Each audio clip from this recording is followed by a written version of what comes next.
So the question I have for you is that when I thought about all the Gilgo bodies, 4 of them were wrapped in burlap, and he's charged with 3 of those, and he's the lead, they suspect him in the 4th, and they say it's a matter of time before they'll charge him with that. But the other bodies are all different. And, one is a toddler, and one is an Asian young male.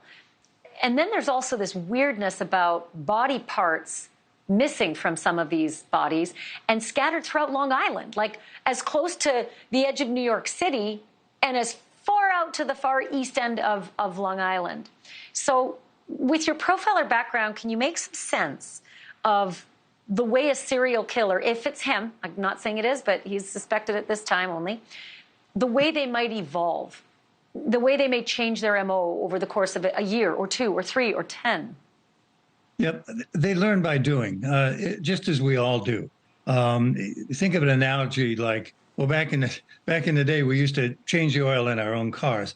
The first time you do it, you don't have the right tools. You get oil all over you. It doesn't go very well, perhaps. But then you get better as time goes on. You change. You get the tools you need. You be more careful. You know how to go about it. And it's the same with these offenders. They may start sloppily at first, and then move forward. Each has their own underlying psychopathology, which they're trying to act out during the course of the homicide. So that you may see that develop over time and how they interact with victims.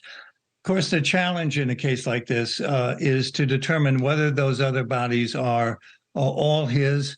Some are, some may not be, but you've got to sort all that out. So this is his arrest is obviously a huge milestone in the case, but it's the beginning of the next phase of the investigation, which will looking at those bodies, but it's also going to be timelining him. The first victim here was killed around 2007. He would be in his mid-40s. Does anyone really think he just began this in his mid-40s? I'd be happy to wager $1 or so. That's not the case.